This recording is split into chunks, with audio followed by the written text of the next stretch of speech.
This is Doc Jello and I'm currently here at Pathology Emergency Animal Hospital. If you will remember, ganito lang kalaki ang clinic ko before, but now, it is like this. And we have new machine dito sa aming hospital that I want to share sa inyo lahat. If you'll remember this post ko, ayan, pa-flash natin sa screen. So before we're using this kind of machine, hindi na natin sasabihin ang pangalan, papakita ko lang sa inyo yung itsura, tatakpan natin yung brand niya. Pero I want to share sa inyo ano yung difference or malaking difference na meron kami sa mga machines namin before versus sa machine na meron kami today. Para sa kaalaman po ng lahat, ang CBC machine or complete blood count machine is a really important na machine para sa mga veterinarians. So with complete blood count machine, we are seeing dito sa machine na to kung anemic ba ang pasyente, mababa ba ang platelet niya, mataas ba ang infection rate niya or WBC count, and many more. And those parameters are really important for us to assess kung healthy ba or unhealthy ang isang animal. Kaya naman having a CBC machine is a really important thing sa practice of veterinary medicine. So before, yung blue na machine na pinakita ko sa inyo, it is using what we call an impedance technology. Ang impedance technology is using size and shape ng mga cells to identify kung anong klase ito. So, sa madaling salita, morphology or yung itsura ng cells and kumbaga yung size and shape niya ang basehan nito sa pag-classify ng different kinds of cells during counting. Ngunit meron tayong problema sa ganyang klaseng technology. If it's basing from size and shape at nagkaroon po ng platelet clumping and distortion sa itsura ng cells na binabasa, it's gonna give a partially inaccurate result.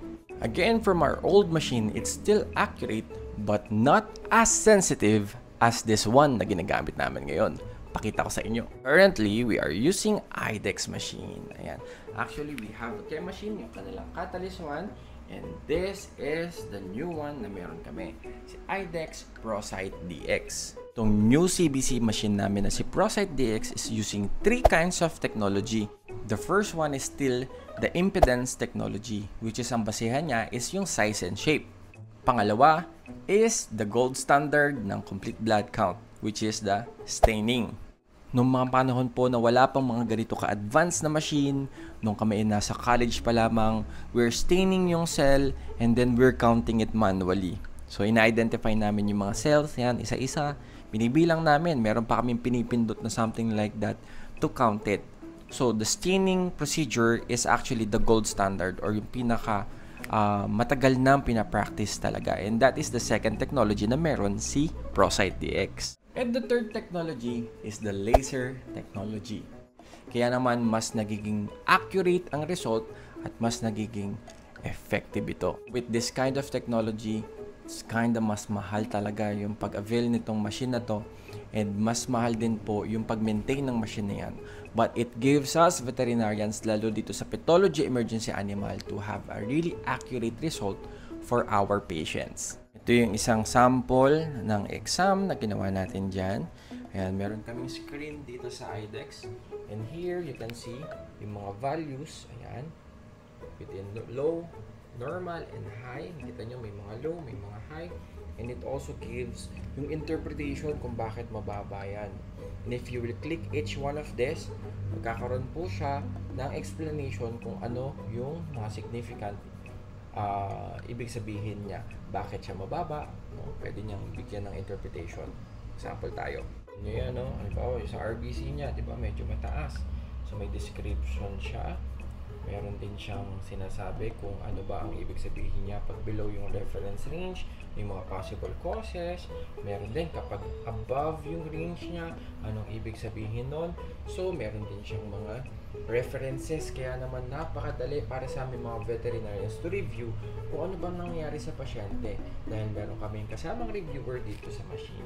All you have to do is just click this and lalabas na yun. Ganyan siya kaganda. Tapos ang gusto ko sa kanya, isang print mo lang, pipindutin mo lang to. Yan. Isang pindot lang, magpiprint na ang aming sample. So ito na agad yung result, no? At ang kagandahan pa sa kanya, yung pag-run ng machine, it could be around 3 to 5 minutes lang. So napakabilis lang talaga ng resulta. printed pa siya. Dito sa aming result, makikita yung details ni patient at ito, makikita mo rin yung details ng hospital. And of course, ayan yung kanyang result. Meron din siyang fluorescence result, kaya naman meron pang interpretation na nakalagay. Very, very reliable. Kaya naman, shoutout to Sir Joshua Mamaril of IDEX, and we are really thankful dito sa aming hospital sa pag-install sa amin itong IDEX ProSite DX and yung kanilang Catalyst 1 din for chemistry. Pero I'm gonna make another video about it because it's maganda din. This is something every parent should know. We veterinarians nowadays are trying our best to elevate our practice. And the purpose of that is for us to diagnose properly ang aming mga pasyente and of course, mas magamot namin ng mas tama ang aming mga pasyente and syempre, para gumaling sila, di ba? Nothing is more fulfilling for a veterinarians but to elevate our practice and make our patients better each and every day. So yun lamang po, this is Doc Jello and I'm here at Pathology Emergency Animal Hospital. Inform ko na lang kayo, we are here in Dasmariñas, Cavite and 24 hours kami open. Kayo guys, what about your veterinarians in your area? Are they elevating their practice o hindi? Let me know in the comment section. And comment nyo na rin yung favorite vet ninyo para naman mabati nyo sila. Yun lang guys. Thank you for watching and see you on my next video. Share nyo to and follow nyo na rin ako. Bye!